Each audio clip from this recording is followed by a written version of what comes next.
Good morning to all of you guys. आज मैं electrostatics से स्टार्ट कर रहा हूँ। इससे पिछले लेक्चर में मैंने एसआई प्रीफिक्सेस के बारे में बात किया था, बेसिक कंसेप्ट ऑफ फिजिक्स के बारे में बात किया था। उससे पहले मेरा इंट्रोडक्शन लेक्चर था, उसमें मैंने बताया था कि फिजिक्स के जितने भी फार्मूलाज हैं, कंसेप्ट हैं, सभी को मैंने म्यूजिक पे अरेंज कर दिया है। तो जैसे जैसे टॉपिक आगे बढ़ता जाएगा मैं आपको म्यूज़िक के बारे में बताऊंगा और आप उसको कैसे माइंड में रख सकते हैं उसका भी ट्रिक बताऊंगा और आपको गाइस पढ़ने में बहुत मज़ा आएगा। ठीक है गाइस, और मैं आपको बिलीव दिलाता हूं कि इस जो मैंने YouTube पे वीडियो बनाने का शुरुआत किया है, इसमें जीरो लेवल से वेरी बेसिक एकदम जीरो लेवल से एडवांस लेवल तक की बात को मैं लेके आऊँगा और आपको ऐसे बताऊँगा कि आप 100% फॉलो करोगे और आपके माइंड से बात स्किप भी नहीं कर पाएगा। ठीक है गाइस, तो अगर आप इस चैनल को सब्सक्राइब नहीं किए हो म्यूजिकल फीस वाला बाय एस के विश्वास को, अगर आप सब्सक्राइब नहीं किए हो तो अभी आप इसे सब्सक्राइब कर दीजिए। ठीक है गाइस, जिससे कि अगर मैं कंटिन्यू अगर वीडियो अपलोड करता हूं तो उसका नोटिफिकेशन आपको पहुंच जाएगा और आप उसे अच्छा से स्टडी कर पाओगे। तो अब मैं स्टार्ट कर रहा हूं इलेक्ट्रोस्टैटिक्स। इलेक्ट्रोस्टैटिक्स में सबसे पहले मैं ये बताता हूं कि इलेक्ट्रोस्टैटिक्स है क्या, व्हाट इज इलेक्ट्रोस्टैटिक्स। तो guys as per name it is clear that, जैसा कि इसका जो नेम है इसी से स्पष्ट है, इलेक्ट्रोस्टैटिक्स। इलेक्ट्रो बना है इलेक्ट्रॉन से और इलेक्ट्रॉन एक चार्ज पार्टिकल है। जैसा कि आप जानते हैं कि इलेक्ट्रॉन चार्ज पार्टिकल है, मतलब हम लिख सकते हैं कि ये चार्ज, इलेक्ट्रो मतलब चार्ज, और स्टैटिक्स का मतलब होता है एट रेस्ट, एट रेस्ट। ठीक है गाइस, इसका मतलब हम इसे ऐसे डिफाइन कर सकते हैं, electrostatics is the branch of physics in which we study about the static charges, in which we study about the static charges and its property, या ऐसे भी बोल सकते हैं electrostatics is the branch of physics in which we study about the charges at rest and its properties.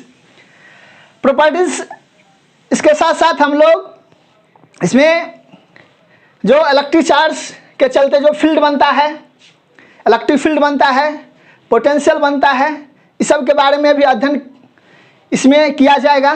ठीक है guys, तो अभी मैं इसे डिफाइन करता हूँ, उसके बाद मैं आगे बढ़ूँगा।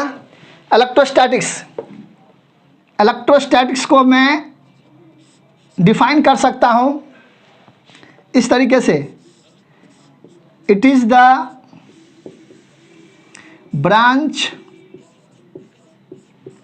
ऑफ फिजिक्स in which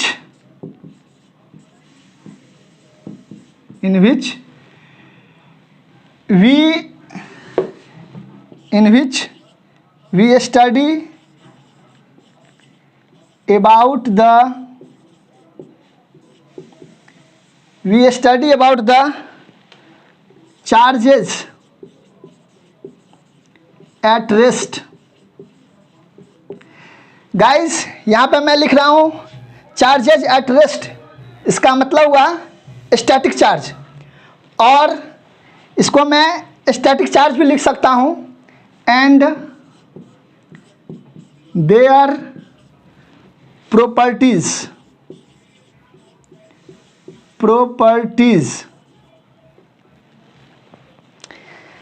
यहाँ पर मैं स्टैटिक चार्ज भी लिख सकता हूँ, मतलब it is the branch of physics in which we study about the charges at rest and their properties। और इसके साथ साथ गाइस आप इलेक्ट्रोस्टैटिक्स में ये भी देखोगे कि कहीं कहीं पर चार्ज का थोड़ा सा मूवमेंट होता है, लेकिन जो मूवमेंट होता है वो बहुत मिनिमम अमाउंट ऑफ इंस्टेंट के लिए, मतलब क्षणिक मूवमेंट होता है, मोमेंटरली मूवमेंट होता है, मतलब कुछ देर के लिए चार्ज मूव करता है फिर रुक जाता है। तो इस केस में हम लोग उसको मोशन में नहीं मानेंगे, हम लोग ये मानेंगे कि चार्ज रेस्ट में ही है। ठीक है गाइस, तो हम इसको ऐसे ही बोल सकते हैं। और moving charges without the help of external energy supplier या बैटरी। एक्सटर्नल एनर्जी सप्लायर का मतलब हुआ बैटरी।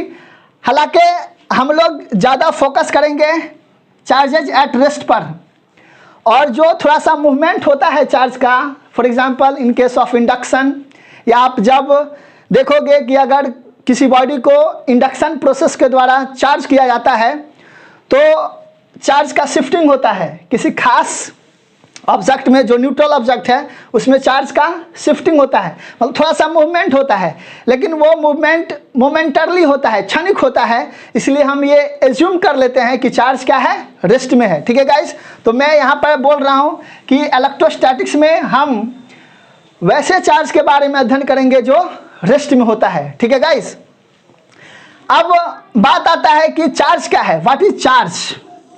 मतलब हम लोग चार्ज के बारे में तो अध्ययन करेंगे, लेकिन अब क्वेश्चन उठता है कि आखिर चार्ज क्या है।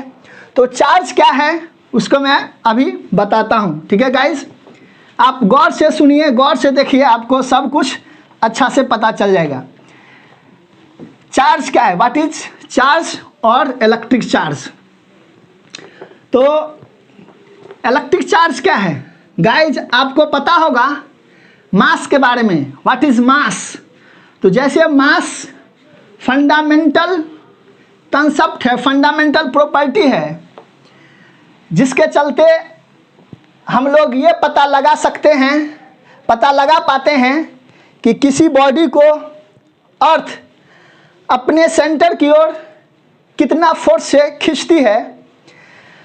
उसी तरीके से इलेक्ट्रिक चार्ज भी एक प्रॉपर्टी है।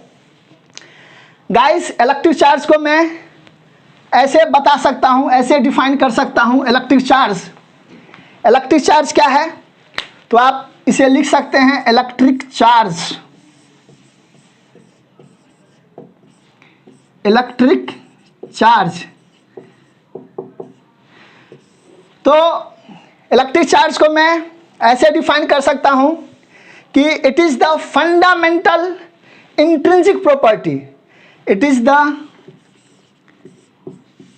द फंडामेंटल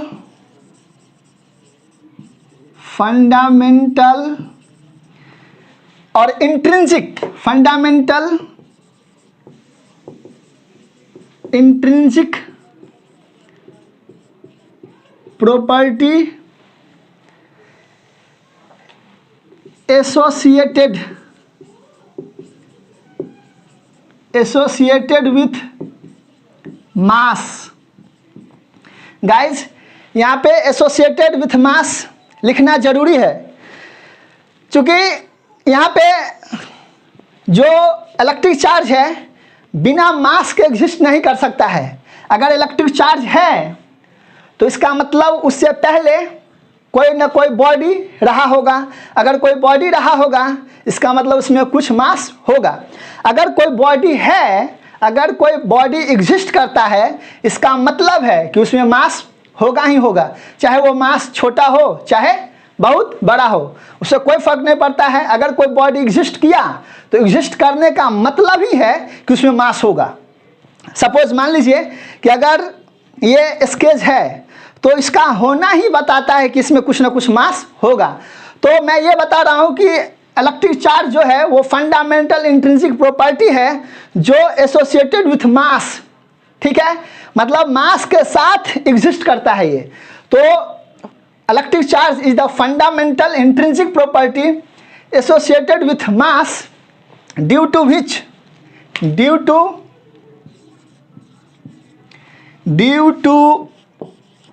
which कोई भी charge body due to which it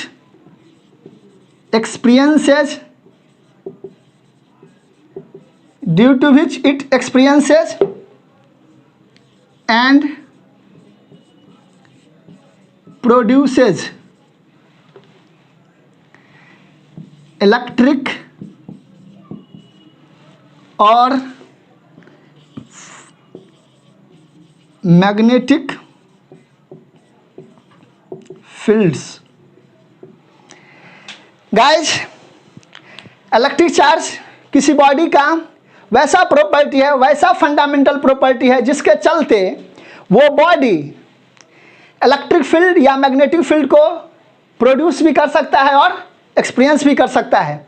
अगर कोई बॉडी पर चार्ज नहीं है, इसका मतलब हुआ कि वो बॉडी ना इलेक्ट्रिक फील्ड प्रोड्यूस करेगा, ना ही एक्सपीरियंस करेगा, और मैग्नेटिक फील्ड भी ना प्रोड्यूस करेगा, ना ही एक्सपीरियंस करेगा। ठीक है गाइस, तो मिला जुला कर बात यह हुआ कि इलेक्ट्रिक चार्ज जो है वो fundamental property of the matter है, fundamental property of the object है, जो कि बिना मास के एग्जिस्ट नहीं करता है। Without mass electric charge does not exist. ठीक है गाइस, मतलब बिना मास के चार्ज एग्जिस्ट नहीं करता, ये एक प्रॉपर्टी है। ठीक है गाइस, अब हम ये जानते हैं, अब इसके बाद मैं ये बताता हूं कि इलेक्ट्रिक चार्ज तो एक प्रॉपर्टी है, ये कितना प्रकार का होता है। इलेक्ट्रिक चार्ज कितना प्रकार का होता है? तो 2 प्रकार का होता है। ठीक है guys, there are 2 types of electric charge. इसको लिख लीजिए, और इसके बाद आप ये लिख सकते हैं, there are 2 types of electric charge।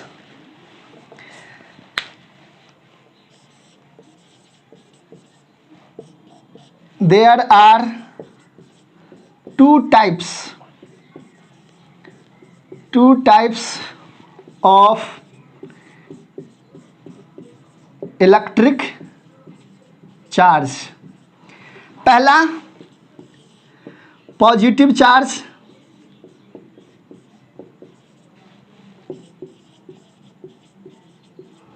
दूसरा negative charge.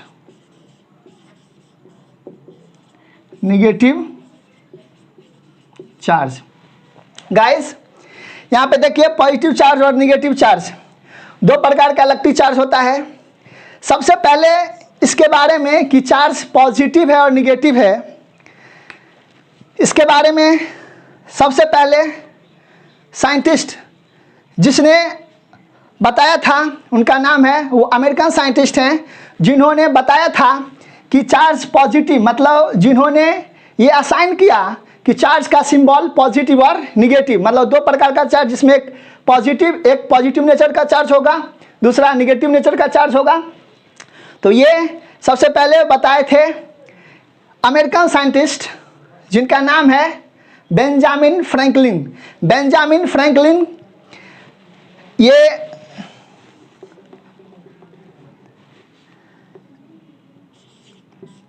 it was assigned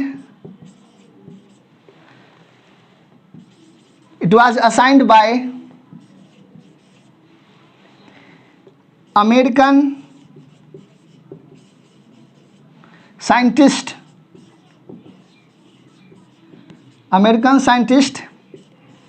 Benjamin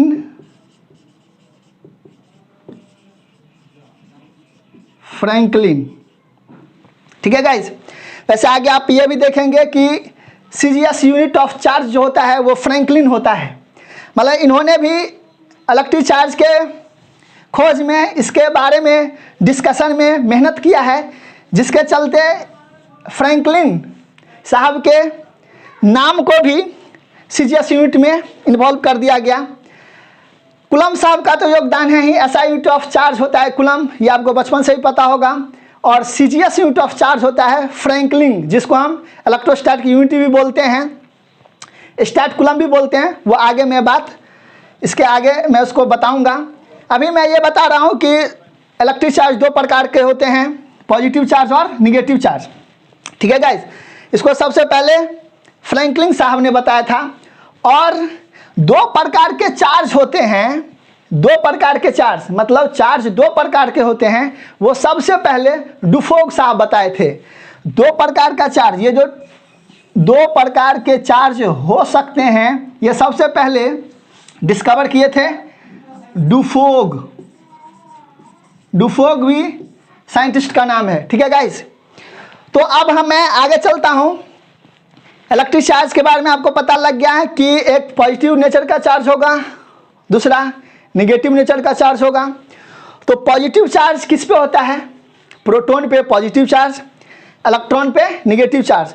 तो प्रोटॉन हैज़ पॉजिटिव चार्ज, मतलब प्रोटॉन पॉजिटिव नेचर का चार्ज होता है और इलेक्ट्रॉन नेगेटिव नेचर का चार्ज होता है। गाइस आप ये वन बाय वन देखते चलिए, आपको सब अच्छा से पता चल जाएगा। गाइस अब आपके मन में एक क्वेश्चन उठ सकता है कि आखिर चार्ज आया कहाँ से, चार्ज कैसे आ गया? हम लोग जो स्टडी कर रहे हैं चार्ज के बारे में, वो चार्ज कहाँ से आ गया? गाइस उससे पहले मैं ये बता दूं कि पॉजिटिव जो चार्ज होता है वो प्रोटॉन पर पॉजिटिव चार्ज होता है, वो आपको याद भी होगा कि इलेक्ट्रॉन पर चार्ज होता है वो निगेटिव, और प्रोटॉन पर चार्ज होता है पॉजिटिव। तो उसको मैं लिख देता हूँ charge on proton. Charge on proton जो होगा तो लिखूंगा इसको +1.6 × 10⁻⁻19 कूलम। और चार्ज ऑन इलेक्ट्रॉन की बात करें तो हो जाएगा -1.6 × 10⁻⁻19 कूलम। मतलब गाइस आप यहाँ पे देख सकते हो कि प्रोटॉन पर का चार्ज और इलेक्ट्रॉन पर का चार्ज दोनों का मैग्नीट्यूड सेम है। मतलब मैग्नीट्यूड का मतलब बिना सिंबल के, तो बिना सिंबल के देखो आप यहाँ पे 1.6 × 10⁻⁻19 कूलम, यहाँ भी 1.6 × 10⁻⁻19 कूलम। मतलब हम बोल सकते हैं कि मैग्नीट्यूड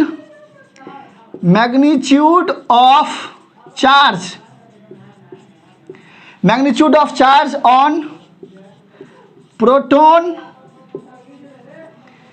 एंड इलेक्ट्रॉन क्या होता है? सेम होता है। Magnitude of charge on proton and electron क्या होता है? सेम होता है। मतलब हम कह सकते हैं कि 1 इलेक्ट्रॉन पर जो चार्ज होगा वो 1 प्रोटॉन पर के चार्ज के बराबर होगा, और वो कितना के बराबर होगा? 1.6 × 10⁻⁻19 कूलम। गाइस ये आपको बचपन से ही पता होगा कि चार्ज ऑन इलेक्ट्रॉन होता है -1.6 × 10⁻⁻19 कूलम, और प्रोटॉन पर चार्ज होता है +1.6 × 10⁻⁻19 कूलम। गाइस दोनों चार्ज पर, दोनों इलेक्ट्रॉन और प्रोटॉन पर जो चार्ज होता है उसका मैग्नीट्यूड सेम होता है। मतलब दोनों चार्ज का अमाउंट जो है वो सेम होता है। यहाँ पर प्लस और माइनस जो है, प्लस और माइनस, ये सिर्फ नेचर को बताता है, नेचर को, कि ये पॉजिटिवली चार्ज है और ये निगेटिवली चार्ज है। ये सिर्फ नेचर को बताता है कि ये निगेटिवली चार्ज है और ये पॉजिटिवली चार्ज है। ठीक है गाइस, बड़ा और छोटा की बात नहीं है। मतलब हम अगर magnitude of charge on proton और magnitude of charge on electron के बात किया जाए तो दोनों क्या होता है? सेम होता है। ठीक है, प्लस और माइनस बताता है कि वो पॉजिटिवली चार्ज है, मतलब उसका नेचर इलेक्ट्रॉन के नेचर के उल्टा है। मतलब प्लस वाला का नेचर माइनस वाला के नेचर के अपोजिट है। फॉर एग्जाम्पल गाइज आप इसको ऐसे भी देख सकते हो। ये तो साइंटिस्ट लोग असाइन कर दिए कि भाई प्लस और माइनस, चूँकि एक्सपेरिमेंट में ये पाया गया कि जब आप देखोगे, जब आप बुक पढ़ोगे, एनसीईआरटी बुक पढ़ोगे, तो उसमें इतिहास के अनुसार ये दिया हुआ है कि इसके बारे में 600 BC पूर्व, 600 ईस्वी पूर्व इसके बारे में डिस्कशन हुआ था और ये देखा गया था कि कुछ कुछ ऑब्जेक्ट्स ऐसे एग्जिस्ट करते हैं कि जिसको आपस में अगर रगड़ा जाए तो रगड़ने वाले ऑब्जेक्ट पर, जो दो ऑब्जेक्ट को रगड़ा जाता है तो इंडिविजुअल ऑब्जेक्ट पर कुछ चीज़ डेवलप हो जाता है, जिसके चलते वो किसी दूसरे ऑब्जेक्ट को अट्रैक्ट या रिपेल करने लगता है। सपोज मान लीजिए कि अगर हम ग्लास रॉड को सिल्क क्लॉथ से रगड़ते हैं, ग्लास रॉड को सिल्क क्लॉथ से रगड़ते हैं, तो रगड़ने के बाद हम ये ऑब्जर्व करते हैं कि ग्लास रॉड पॉजिटिवली चार्ज हो गया और सिल्क क्लॉथ निगेटिवली चार्ज हो गया। ठीक है गाइस, अगर हम ये देखते हैं कि ग्लास रॉड से दो सिल्क क्लॉथ को रगड़ा गया, मान लीजिए सपोज एक ग्लास रॉड है, उसको सिल्क क्लॉथ, मान लीजिए ये सिल्क क्लॉथ है, इसको अगर हम रगड़ते हैं, ठीक है, तो रगड़ने के बाद हम देखते हैं कि इस पर कुछ गुण डेवलप हो जाता है, कुछ फीचर, कुछ प्रॉपर्टी आ जाता है और इस पर भी प्रॉपर्टी आ जाता है, जिसके चलते ये भी इस नेचर के, अगर मान लीजिए दो मेरे पास दो ग्लास रॉड है और दो सिल्क क्लॉथ हैं, तो एक बार ये ग्लास रॉड और ये सिल्क क्लॉथ अगर इसको हम रगड़ते हैं और रगड़ने के बाद हटाते हैं तो देखते हैं इस पर कुछ प्रॉपर्टी आ गया, इस पर भी प्रॉपर्टी आ गया। अब दूसरे ऑब्जेक्ट को अगर मान लेते हैं कि ये मेरे पास एक ये ग्लास रॉड है और ये सिल्क क्लॉथ है, मान लेते हैं ये ग्लास रॉड है और ये सिल्क क्लॉथ है, अगर इसको रगड़ते हैं तो इस पर भी नेचर एक प्रॉपर्टी आ जाएगा, इस पर प्रॉपर्टी आ जाएगा। अब ये दोनों ग्लास रॉड, जो पहले वाला ग्लास रॉड था और ये वाला ग्लास रॉड है, इस दोनों को अगर आमने सामने लाते हैं तो देखते हैं कि ये दोनों एक दूसरे को रिपेल करता है, प्रतिकर्षित करता है, विकर्षण करता है, मतलब एक दूसरे से दूर फोर्स लगाता है। ये इसको भगाना चाहेगा और ये इसको भगाना चाहेगा। लेकिन अगर ग्लास रॉड को सिल्क क्लॉथ के साथ, सिल्क क्लॉथ के नज़दीक लाते हैं तो देखते हैं कि अट्रैक्ट करता है। फिर अगर सिल्क क्लॉथ को सिल्क क्लॉथ के आमने सामने लाते हैं तो देखते हैं रिपेल करता है, प्रतिकर्षण करता है। इसी से पता चला कि इसका मतलब है कि इलेक्ट्रिक चार्ज का दो नेचर होगा, एक होगा पॉजिटिव नेचर और दूसरा होगा निगेटिव नेचर। तो अगर पॉजिटिव नेचर और पॉजिटिव नेचर वाला चार्ज अगर आमने सामने आता है तो फोर्स ऑफ रिपल्सन होगा, मतलब एक दूसरे को रिपेल करेगा। और अगर पॉजिटिव नेचर वाला और निगेटिव नेचर वाला आमने सामने आएगा तो एक दूसरे को अट्रैक्ट करेगा। ठीक है गाइस, तो वहीं से ये बात पता चला कि चार्ज का दो नेचर हो सकता है, जिसको बाद में असाइन कर दिया गया कि एक पॉजिटिव नेचर होगा और दूसरा निगेटिव नेचर होगा। ठीक है गाइस, जिसको कि सबसे पहले बेंजामिन फ्रैंकलिन साहब बताए थे, और दो प्रकार का चार्ज हो सकता है ये बताए थे डुफोग साहब, जिसको मैंने पहले ही डिस्कस कर चुका है। ठीक है गाइस, अब हम आते हैं कि चार्ज के बारे में हम ये देखें कि चार्ज पॉजिटिव नेचर का भी होता है, निगेटिव नेचर का भी होता है। अब हम ये देखते हैं कि आखिर चार्ज आया कहाँ से। अब गाइस इसको अच्छा से सुनिएगा, अच्छा से देखिएगा, कंसेप्ट बिल्कुल क्लियर हो जाएगा कि चार्ज कहाँ से आया। गाइस आप बचपन से जानते हैं कि कोई भी सब्सटेंस, कोई भी मटेरियल किससे बना है, कोई भी एलिमेंट किससे बना है, मॉलिक्यूल से। और मॉलिक्यूल किससे बना है, मॉलिक्यूल किससे बना है, एटम से। और एटम किससे बना है, तो एटम बना है इलेक्ट्रॉन, प्रोटॉन और न्यूट्रॉन से। मतलब हम ये कहें कि अगर एलिमेंट, कोई भी सब्सटेंस देखें, एलिमेंट, कोई भी सब्सटेंस, कोई भी मटेरियल अगर देखें तो ये किससे बना है, ये बना है मॉलिक्यूल से, मॉलिक्यूल से। और मॉलिक्यूल्स किससे बना है, एटम से। और एटम किस किस चीज़ से बना है, तो एटम बना है इलेक्ट्रॉन से, प्रोटॉन से और न्यूट्रॉन से। इलेक्ट्रॉन, प्रोटॉन और न्यूट्रॉन। मतलब आप जानते हैं कि कोई भी सब्सटेंस का जो फॉर्मेशन होता है वो फंडामेंटल पार्टिकल होता है, इलेक्ट्रॉन, प्रोटॉन और न्यूट्रॉन।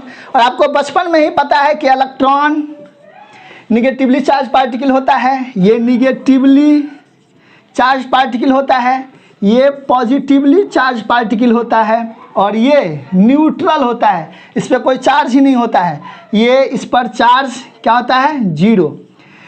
गाइस आप ये जानते हैं, अच्छा मैं ये बता दूं कि चार्ज को किस चीज़ से रिप्रेजेंट करते हैं। तो charge is represented by, charge जो है इलेक्ट्रिक चार्ज या आप चार्ज बोल सकते हैं, charge is represented by Q, capital Q या स्मॉल क्यू, मतलब क्यू से चार्ज को रिप्रेजेंट किया जाता है।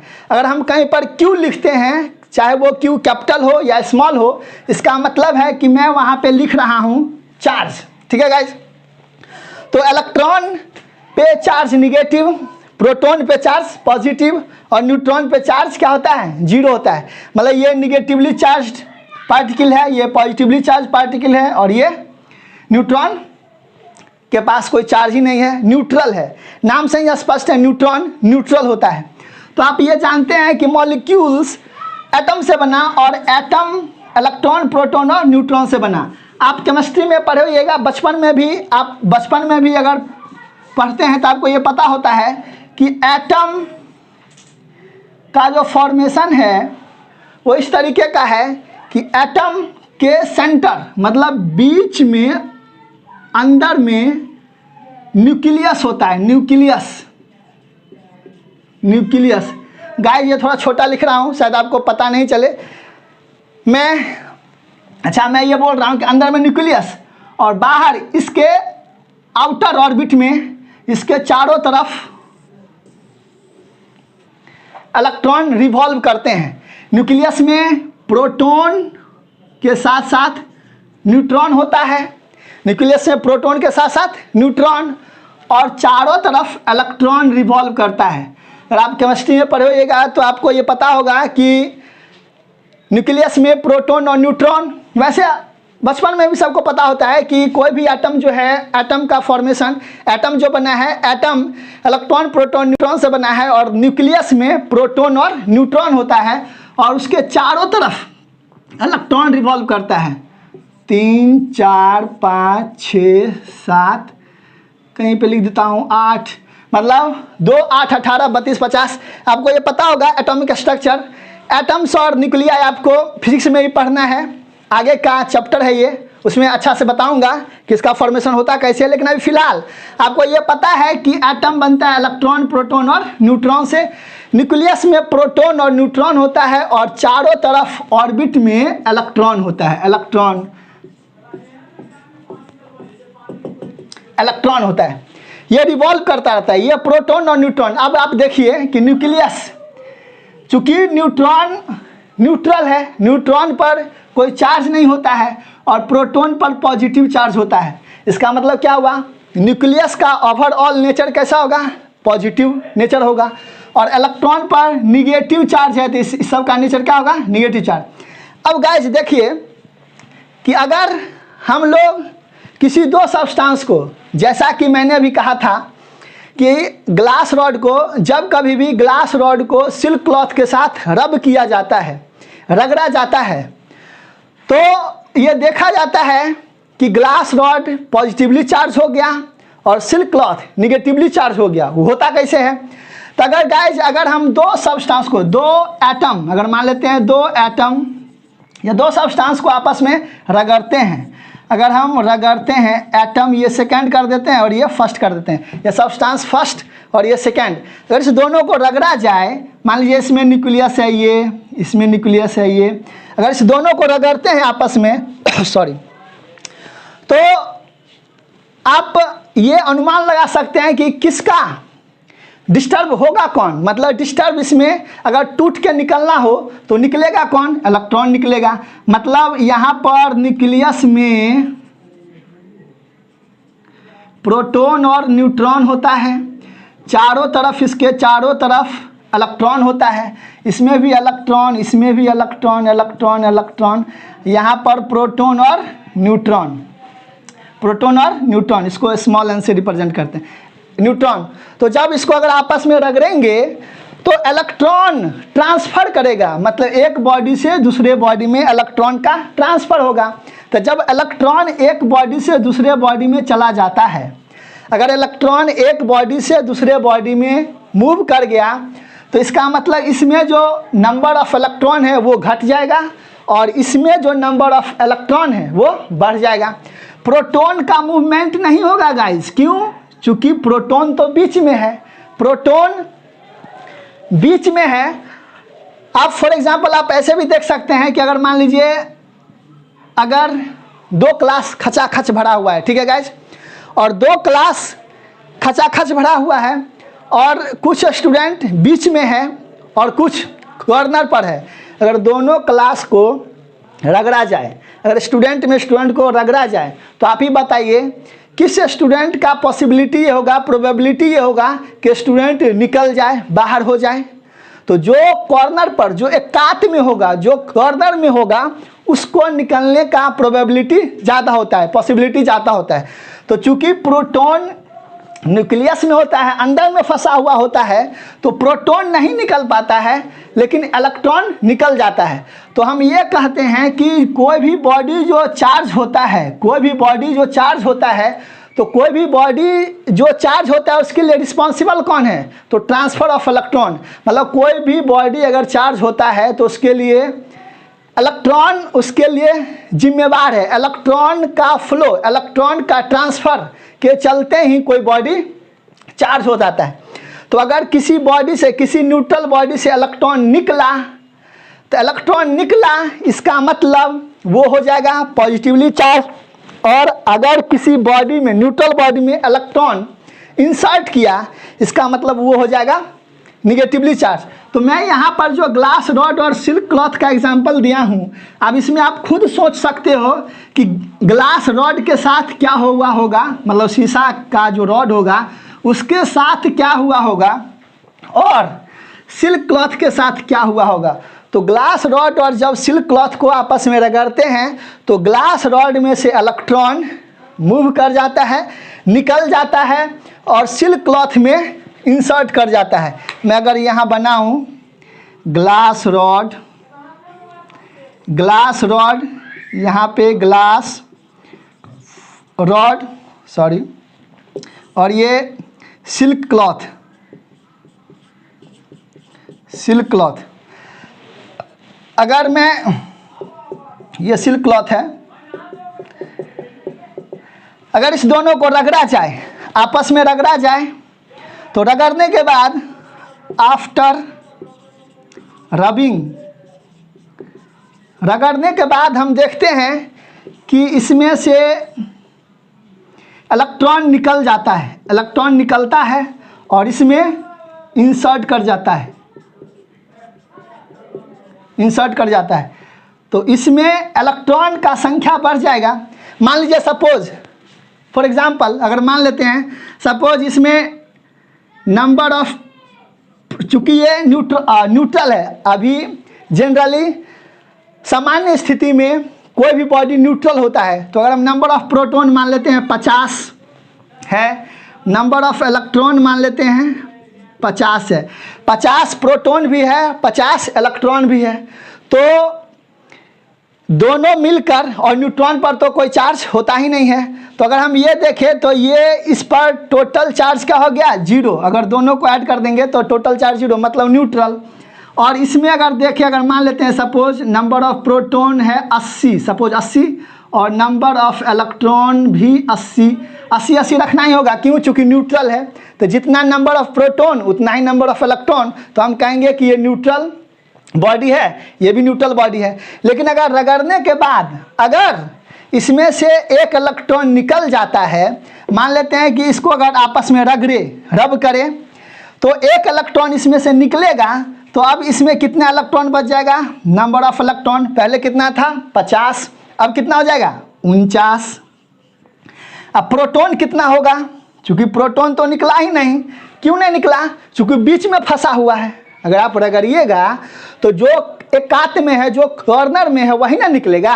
तो यहाँ पर इलेक्ट्रॉन तो निकला लेकिन प्रोटॉन नहीं निकला, तो प्रोटॉन का संख्या 50 था और 50 ही रह गया। यहाँ पर देखिए, यहाँ पे नंबर ऑफ इलेक्ट्रॉन 80 था, पहले 80 था, नंबर ऑफ प्रोटॉन 80 था और नंबर ऑफ इलेक्ट्रॉन भी 80 था। तो चूंकि यहाँ इसमें से एक इलेक्ट्रॉन निकला है तो यहाँ पर नंबर ऑफ इलेक्ट्रॉन कितना हो जाएगा, 81, और नंबर ऑफ प्रोटॉन जितना पहले था उतना ही रहेगा, चूंकि प्रोटॉन तो न निकलता है और ना इंसर्ट करता है, ना निकलता है ना घुसता है, मतलब कहने का मतलब ना रिमूव करता है और ना ही इंसर्ट करता है। तो अब यहाँ पर देखिए, अगर नेट चार्ज की बात करें तो हम यहाँ पर देखते हैं कि यहाँ पर इलेक्ट्रॉन की संख्या से ज़्यादा प्रोटॉन की संख्या हो गया, मतलब प्रोटॉन हावी हो गया। इसका मतलब अगर हम इसको ऐड करें, अगर देखें तो नेट रिजल्टेंट अगर हम ऐड करें इस दोनों को तो यहाँ पर पॉजिटिव चार्ज डेवलप हो जाएगा। यहाँ पे क्या हो जाएगा, पॉजिटिव चार्ज डेवलप हो जाएगा और यहाँ पे निगेटिव चार्ज डेवलप हो जाएगा। मतलब कहने का मतलब ये हुआ कि आप यहाँ पर ये देख सकते हैं कि जब ग्लास रॉड को सिल्क क्लॉथ के साथ रगड़ा जाता है तो ग्लास रॉड इलेक्ट्रॉन लूज करता है, इलेक्ट्रॉन ग्लास रॉड में से इलेक्ट्रॉन निकलता है और सिल्क क्लॉथ में इलेक्ट्रॉन इंसर्ट कर जाता है, इसलिए सिल्क क्लॉथ निगेटिवली चार्ज हो जाता है, इसलिए सिल्क क्लॉथ निगेटिवली चार्ज हो जाता है और ग्लास रॉड पॉजिटिवली चार्ज हो जाता है।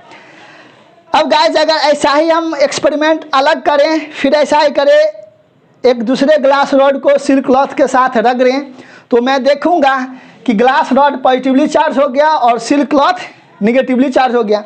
अब वो ग्लास रॉड को अगर इस ग्लास रॉड के आमने सामने लाते हैं तो पाया जाता है कि ये एक दूसरे को रिपेल करता है, और जब सिल्क क्लॉथ को सिल्क क्लॉथ के आमने सामने लाते हैं, रगड़ने के बाद आमने सामने लाते हैं तो एक दूसरे को रिपेल करता है। लेकिन जब ग्लास रॉड को सिल्क क्लॉथ के आमने सामने लाते हैं तो देखते हैं कि ये एक दूसरे को अट्रैक्ट करता है। ठीक है गाइस, तो इससे हमको ये पता चला कि चार्ज का दो नेचर होता है, एक पॉजिटिव चार्ज और दूसरा निगेटिव चार्ज। ठीक है गाइस, अब मैं चार्ज के SI यूनिट के बारे में बात करूंगा। आपको ये पता लग गया कि कोई बॉडी चार्ज कैसे होता है। ठीक है, कोई बॉडी अगर पॉजिटिवली चार्ज है इसका मतलब उसके साथ हुआ क्या होगा, अगर कोई बॉडी निगेटिवली चार्ज है इसका मतलब उसके साथ हुआ क्या होगा। तो अगर कोई बॉडी पॉजिटिवली चार्ज है इसका मतलब है कि उस बॉडी में से इलेक्ट्रॉन निकला होगा, अगर कोई बॉडी निगेटिवली चार्ज है इसका मतलब उस बॉडी में इलेक्ट्रॉन इंसर्ट किया होगा। ठीक है गाइस, अब एक और बात, चूंकि आपको पता होगा कि जो फंडामेंटल पार्टिकल्स हैं electron, proton, neutron, electron negatively charge, proton positively charge और न्यूट्रॉन न्यूट्रल। तो चार्ज तो आपको पता है कि चार्ज मैं पहले ही बताया हूं, चार्ज ऑन इलेक्ट्रॉन, अगर magnitude of charge on electron की बात करें, magnitude of charge on electron कितना हो जाएगा, 1.6 इंटू 10⁻⁻19 कूलम। और magnitude of charge on proton तो इस पर भी कितना हो जाएगा, 1.6 इंटू 10⁻⁻19 कूलम। चार्ज के लिहाज से इलेक्ट्रॉन और प्रोटॉन मैग्नीट्यूड वाइज क्या है, दोनों सेम है, नेचर अपोजिट है, इसी कारण प्रोटॉन और इलेक्ट्रॉन एक दूसरे को अट्रैक्ट करता है। ठीक है गाइस, अब आपको यह पता होगा कि मास ऑफ इलेक्ट्रॉन, चूंकि मैंने पहले भी बताया है कि अगर कोई बॉडी में चार्ज है, अगर कोई बॉडी चार्ज हुआ है इसका मतलब वो बॉडी पहले था, पहले बॉडी एग्जिस्ट करता था। अगर बॉडी ही एग्जिस्ट नहीं करता तो उस पर चार्ज कहाँ से आता, मतलब विदाउट मास चार्ज एग्जिस्ट नहीं कर सकता है। तो इसका मतलब इलेक्ट्रॉन पर चार्ज है, इसका मतलब इलेक्ट्रॉन का मास होगा। और आपको पता भी है कि मास ऑफ इलेक्ट्रॉन कितना होता है, mass of electron, mass of electron अगर हम इसको लिखें ME मास ऑफ इलेक्ट्रॉन तो आपको ये पता होगा 9.1 इंटू 10⁻⁻31 kg। ठीक है गाइस, और mass of proton, mass of proton, mass of proton, तो ये कितना होता है 1.672 इंटू 10⁻⁻27 kg।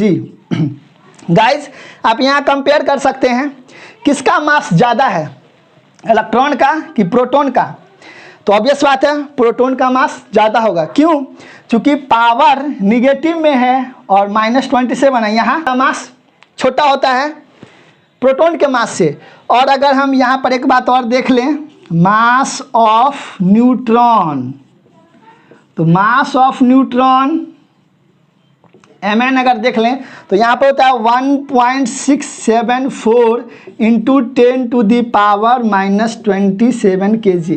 गाइज अगर आप इस तीनों को कंपेयर करिए तो आपको पता चलेगा कि मास ऑफ न्यूट्रॉन मतलब सबसे ज़्यादा मास न्यूट्रॉन का होता है। हालांकि प्रोटॉन और न्यूट्रॉन के मास में ज़्यादा अंतर नहीं है। यहाँ पे प्रोटॉन में है 1.672, 7 के बाद 2, लेकिन न्यूट्रॉन में है 1.674।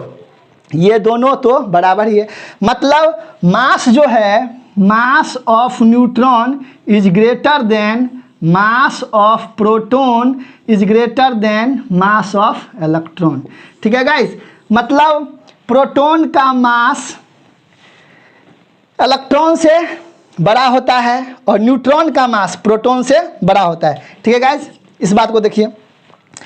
चार्ज की बात करें तो ये न्यूट्रॉन पर चार्ज, इस न्यूट्रॉन पर चार्ज क्या होगा 0, इस पे चार्ज क्या हो जाएगा पॉजिटिवली चार्ज, इस पे चार्ज क्या हो जाएगा निगेटिवली चार्ज, जो कि मैं पहले भी बताया हूँ गाइस।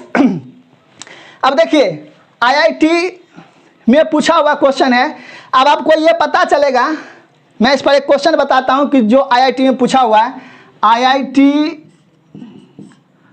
1983 के एग्ज़ाम में पूछा हुआ है कि अगर कोई बॉडी, अगर मान लीजिए सेम शेप का, सेम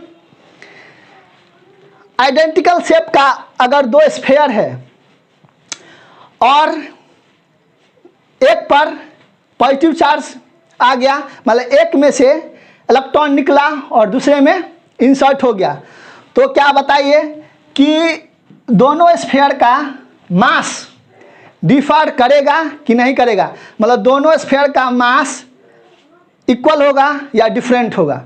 मतलब इसमें ट्रू और फॉल्स वाला क्वेश्चन था। तो आप ये देख सकते हैं कि अगर स्फीयर, अगर मान लेते हैं दोनों, मान लेते हैं सपोज ये स्फीयर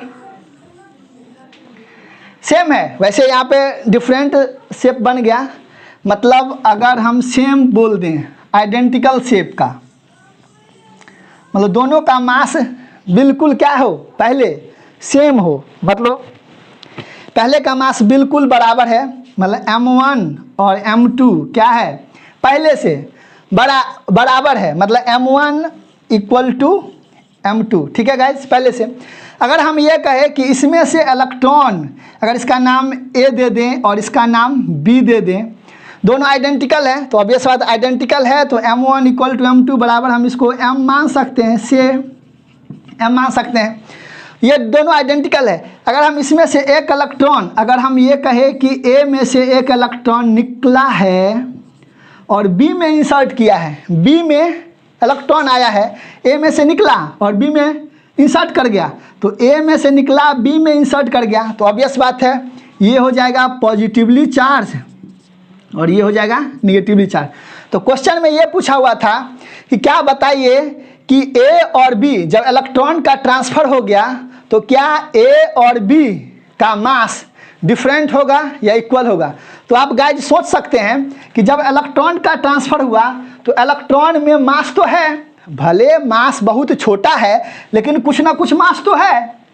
तो इलेक्ट्रॉन जब निकलेगा तो चार्ज जब निकला, इलेक्ट्रॉन निगेटिवली चार्ज, अगर निगेटिव चार्ज निकला तो मास के साथ ही निकलेगा। अब ऐसा नहीं है कि मास को छोड़ देगा अपने निकल जाएगा, बिना मास के चार्ज तो एग्जिस्ट नहीं करता है। तो इलेक्ट्रॉन मास को लेकर भी बी की ओर मूव करेगा और बी में इंसर्ट होगा। तो ऑब्वियस बात है मास को लेकर आया बी में, तो बी का मास क्या हो जाएगा, बढ़ जाएगा, और ए का मास क्या हो जाएगा, घट जाएगा। मतलब ए पॉजिटिवली चार्ज हो जाएगा, बी निगेटिवली चार्ज हो जाएगा। और आफ्टर ये जब इलेक्ट्रॉन जो ट्रांसफ़र हुआ, तो ट्रांसफ़र होने के बाद इलेक्ट्रॉन जब ए में से बी में पहुंच जाएगा, तो मास ऑफ ए क्या होगा गाइस, घट जाएगा। Mass of A is less than mass of B. तो हम यहाँ बोल सकते हैं कि इलेक्ट्रॉन के ट्रांसफ़र होने के बाद दोनों स्फीयर का मास इक्वल नहीं रहेगा, डिफरेंट हो जाएगा। ये क्वेश्चन पूछा हुआ है ट्रू और फॉल्स में, तो आपको वहाँ बताना था कि उसमें टिक लगाना था कि both spheres have different mass, तो उसमें टिक लगा देते। ठीक है, यहाँ पर देखिए, यहाँ दोनों बॉडी जो चार्ज हुआ ये इलेक्ट्रॉन के ट्रांसफ़र से हुआ। तो एक क्वेश्चन ये भी आता है कि कोई बॉडी अगर चार्ज होता है तो उसके लिए रिस्पॉन्सिबल कौन है, प्रोटॉन, इलेक्ट्रॉन, न्यूट्रॉन, या इसमें से कोई नहीं। आंसर क्या होगा, इलेक्ट्रॉन। मतलब due to transfer of electron, electron के ट्रांसफर से ही कोई बॉडी चार्ज होता है। ठीक है गाइस, तो मैं अभी ये बताया हूँ, और ऐसा यूनिट अभी थोड़ा बता देता हूँ, चूँकि वीडियो थोड़ा ज़्यादा लंबा हो जाएगा, इसलिए मैं अब सोचता हूँ कि इसको यहीं पे क्लोज करूँ और नेक्स्ट वीडियो में इसके आगे का बात करूँगा। लेकिन ऐसा यूनिट ऑफ चार्ज,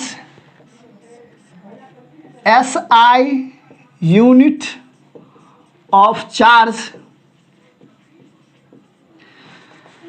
जो होता है वो होता है कूलम्ब, COULOMB, कूलम्ब। इसको हम C से रिप्रेजेंट करते हैं, सॉरी, ऐसा यूनिट ऑफ चार्ज जो होता है वो कूलम्ब होता है, इसको हम C से रिप्रेजेंट करते हैं। CGS unit of charge, CGS unit of charge होता है स्टैट कूलम्ब,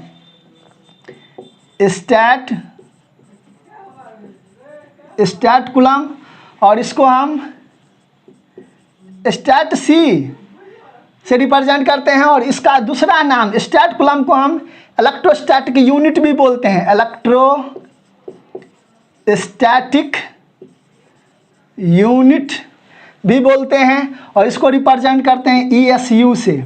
मतलब ESU is the CGS unit of charge, जबकि coulomb is the SI unit of charge. ठीक है गाइस, और इसका तीसरा नाम CGS यूनिट ऑफ चार्ज, जिसको स्टैट कूलम्ब इलेक्ट्रोस्टैटिक यूनिट बोलते हैं, इसका तीसरा नाम है फ्रैंकलिन, जिसके बारे में मैं बताया था। फ्रैंकलिन यही सबसे पहले असाइन किए थे कि चार्ज पॉजिटिव और निगेटिव हो सकता है, चार्ज का नाम दिए थे पॉजिटिव और निगेटिव। तो फ्रैंकलिन भी क्या है, Franklin is the CGS unit of charge. ठीक है गाइज, अब चार्ज, अच्छा अब इसमें कुछ प्रैक्टिकल यूनिट भी हैं, जैसे मैं बोलूँ EMU, मैं बोलूँ फैराडे, मैं बोलूँ तो फैराडे। अच्छा, एक कूलम्ब को हम क्या लिख सकते हैं, एक कूलम्ब आप इसमें देख सकते हैं कि ऐसा यूनिट ऑफ चार्ज तो है coulomb, CGS unit of charge है इलेक्ट्रोस्टैटिक यूनिट अर्थात स्टैट कूलम्ब या फ्रैंकलिन। तो इस दोनों में रिलेशन भी आप निकाल सकते हैं, दोनों में रिलेशन भी निकाल सकते हैं। तो 1 कूलम्ब बराबर होता है 3 × 10⁹ स्टैट कूलम्ब। गाइज ये मैं बताऊंगा, अगले वीडियो में बताऊंगा कि ये आखिर इतना कहाँ से आया। ठीक है, इसको मैं स्टैट कूलम्ब भी बोलूँगा, ESU भी बोलूँगा, या फ्रैंकलिन भी बोलूँगा। ठीक है गाइज, 1 कूलम्ब बराबर इतना स्टैट कूलम्ब। यहाँ पर इलेक्ट्रोमैग्नेट की यूनिट भी है, फैराडे भी है। तो CGS यूनिट सबसे छोटा यूनिट होता है और फैराडे सबसे बड़ा यूनिट होता है। 1 फैराडे होता है 96,500 कूलम्ब। इसके बारे में मैं नेक्स्ट वीडियो में डिस्कस करूँगा। तब तक के लिए आप इसे रिवीजन करके देखिए। और अभी तो चूँकि शुरुआत है, मैं हर एक बात बेसिक से बेसिक का बात लेके और एडवांस लेवल तक बताऊँगा। ठीक है गाइस, मैं अभी यहाँ पर ये क्वेश्चन बताऊँगा, आप जाके क्वेश्चन बैंक में देख सकते हो। ठीक है गाइस, अगर आपको ये वीडियो अच्छा लगा तो आप इसे लाइक करें, सब्सक्राइब करें और शेयर करना ना भूलें। ठीक है गाइस, ओके, तब तक के लिए धन्यवाद, थैंक यू।